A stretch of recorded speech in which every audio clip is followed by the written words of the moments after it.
Wrapping up on SportsBit, Betting Insight today, Pauly and Teddy. Quick deep dive, trade reactions to what happened finally in a great trade deadline with the NFL.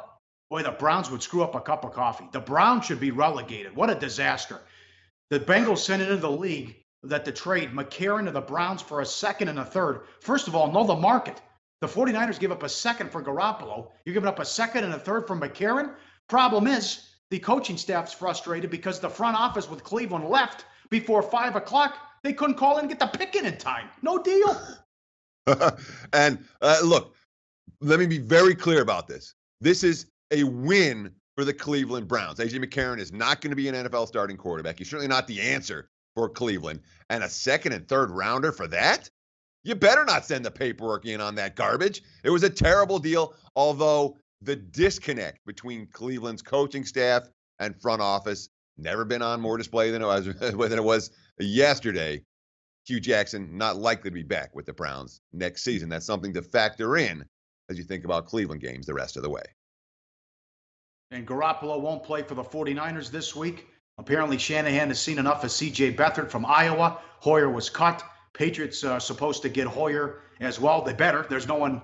Brady's the only guy on the roster right now after they traded Garoppolo and Brissett earlier in the season. So it looks like it'll be Hoyer to back up Brady. Patriots on a bye.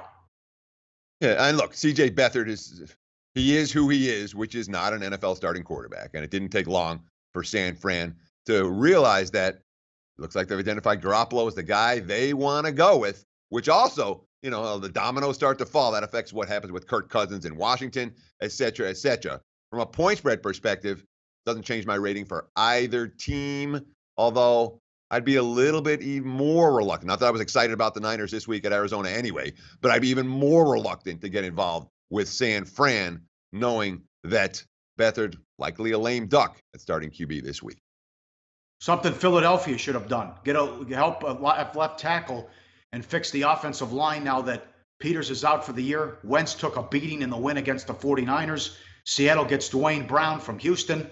They had to change the trade after Lane failed a physical coming over from Seattle. So Seattle tries to fix the offensive line there. And I know they got Ajayi, but Philadelphia wanted to do something, couldn't address the offensive line at the deadline. Sure. Big move for the Seattle Seahawks. This is a difference-making move. And the Texans, they have already learned to adapt without Dwayne Brown, being that they played, the first 7 games of the season while he was having a holdout. So they've survived and advanced behind him. Now they get some assets for the future. And Seattle gets a lineman they need. I don't know, there's an offensive line situation that's significantly worse than the Seahawks in the NFL.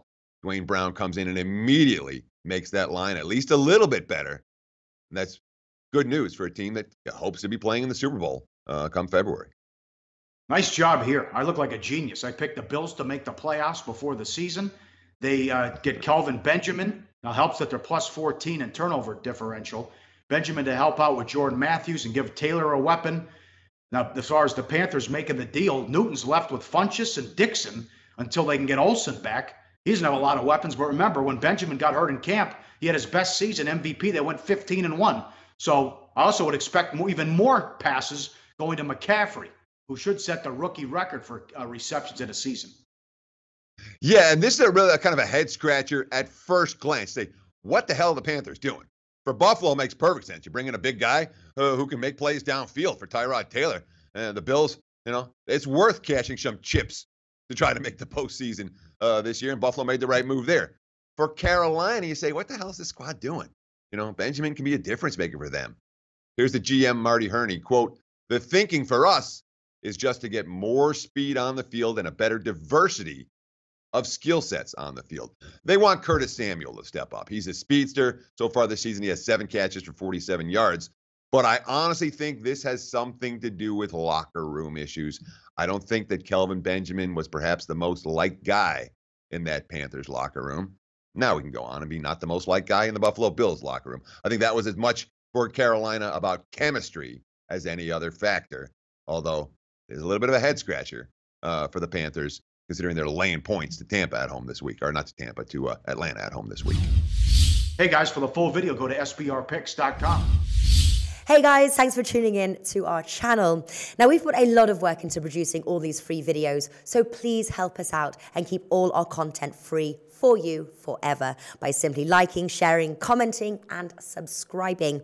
Now, not to mention, a visit to our industry-leading website will warm the hearts of all our SBR employees, especially myself. Now, the links are over there to the left, so do check those out. Thanks for watching.